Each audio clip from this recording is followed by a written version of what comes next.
السلام عليكم يا حبايبي. أنا أماني محمد.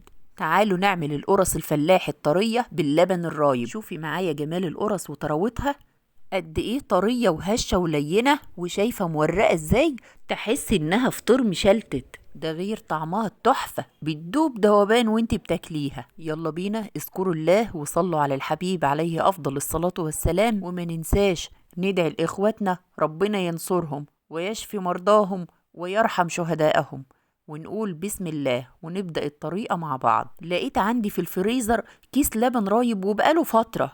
طلعت الكيس وسبته في الحلة علشان يفك تماما من التلج الموجود فيه، وده كان شكله لما فك تماما. والحقيقة في اليوم ده أنا ما كنتش ناوية أصلا أعمل قرص، ولكن استخسرت اللبن وصراحة قلت لأ أستغله. أخدت اللبن الرايب ورفعته على النار علشان عايزاه يكون دافي، وهنا أنا هستعمل دقيق سايب، دقيق الأصيل، وهو اللي كان متاح عندي في اليوم ده. الكيس كان 2 كيلو. نخلت الدقيق زي ما انت شايفة كده، وتعالي نشوف الإضافات اللي هنضيفها للدقيق بتاعنا. هنضيف معلقة ممسوحة من ملح الطعام، معلقة كبيرة مليانة من البيكنج باودر أو من كيك شيف. هنزل عليهم ب2 كيس من الفانيليا، وما عنديش غير كيس واحد الحقيقة.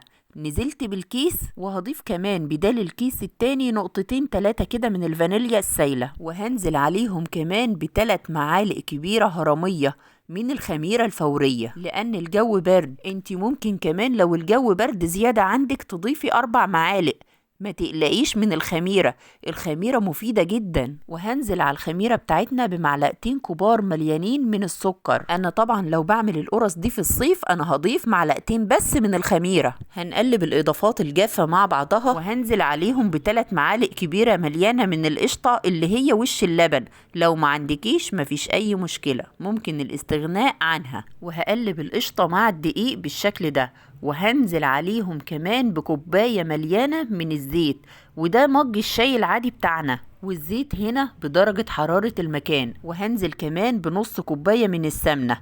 السمنة هنا مش سخنة ولا حاجة، انا بس سيحتها على النار، وانا استعملت سمنة بلدي بتخلي القرص طعمها حاجة تانية خالص، وممكن تستبدلي السمنة بالزبدة لو تحبي. هبدأ اخلط المكونات دي مع بعضها، وادي اللبن الرايب بتاعنا اللي دفيناه على البوتاجاز. قلبت الزيت والسمن مع الدقيق واختفوا كده زي ما انت شايفة. هبدأ انزل باللبن الرايب شوية شوية، اوعي تنزلي بيه مرة واحدة، مش عايزين الدقيق يبقى شوربة. هنزل بشوية شوية من اللبن الرايب واقلب مع الدقيق، ولحد ما يختفي الدقيق يبقى خلاص هبدأ العجن. ولو حسيتي ان العجينة جامدة معاكي انزلي كمان بشوية من اللبن الرايب. ما شاء الله العجينة اتلمت معانا، وزي ما انت شايفة كده الطبق بقى خلاص نضيف، والعجينة طرية ولينة، يبقى هي كده تمام معانا. هلم العجينة بتاعتنا وهقلبها كمان في الحلة علشان يبقى شكلها منتظم حلو قوي كده، وشوية زيت، وهدهن وش العجينة بتاعتنا. وكمان غطيتها بكيس من البلاستيك وعليه فوطة. والحقيقة الجو كان برد قوي في المطبخ، فاخدتها عندي في الأوضة جوه في الشقة وغطيتها كمان بالبطانية، وده علشان تخمر معايا بسرعة.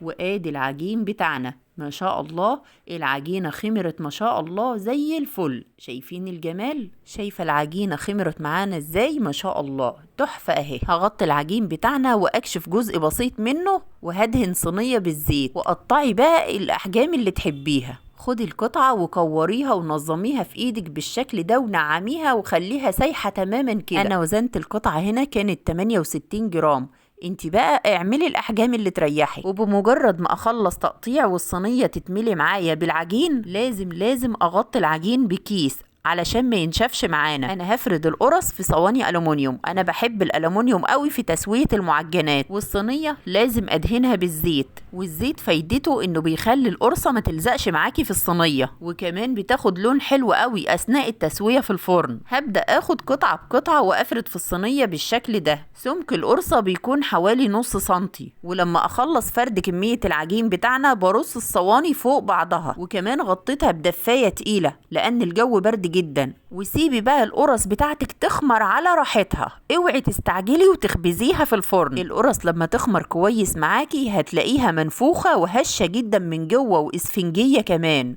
القرص لما خمرت معايا انا خبزتها في الفرن الغاز، بسخن الفرن كويس، وبعد كده بهدي النار من فوق ومن تحت، وبحط الصينية بتاعتي وبقفل عليها الفرن، ومن وقت للتاني بلف الصينية علشان تاخد كلها لون موحد. وما شاء الله الصينية في الفرن ما كانتش بتاخد وقت كبير، تقريبا 15 دقيقة، وكانت بتحمر من تحت ومن فوق وبطلعها. الحقيقة الفرن الغاز بينجز معاكي بسرعة. طيب لو عايزين نسويها في فرن البوتاجاز، يبقى هنسخن الفرن بتاعنا على نار عالية في البداية، وبعد كده هنهدي النار وهنحط الصينية بتاعتنا على أرضية البوتاجاز لحد ما تاخد لون من تحت. بعد كده هنحطها على الرف الاول ونشغل لها الشوايه ونتابعها وتاخد اللون اللي انت تحبيه. ولما صينيه القرص تطلع من الفرن لازم تغطيها علشان القرص تبقى معاكي طريه. انا هنا بقولك شايفه القرص انا مغطياها بدفايه تقيله ازاي وسبتها علشان تخمر. ال2 كيلو دقيق طلعوا معايا 8 صواني احجام كبيره زي ما انت شايفه كده معايا. وادي القمر بتاعنا بعد ما طلعت من الفرن غطيتها وسبتها لما تبرد تماما، ولو مسكت الواحدة منها هتلاقيها طرية جدا. شايفة جمال تسوية القرص من تحت؟ ما شاء الله تحفة. بس في ملحوظة بقى عايزة اقولها للأمانة، دقيق الأصيل اللي انا استعملته الحقيقة ما كانش عاجبني قوي، لونه أسمر شوية، لكن يفضل انك تستعملي دقيق نوعية نظيفة. ولو مش فارق معاكي ان القرص يكون لونها أسمر شوية يبقى مفيش مشكلة، والله طعمها كان تحفة. اتمنى الفيديو يكون عجبكم، ما تنسوش لايك للفيديو واشتراك معايا في القناة، والسلام عليكم ورحمة الله وبركاته.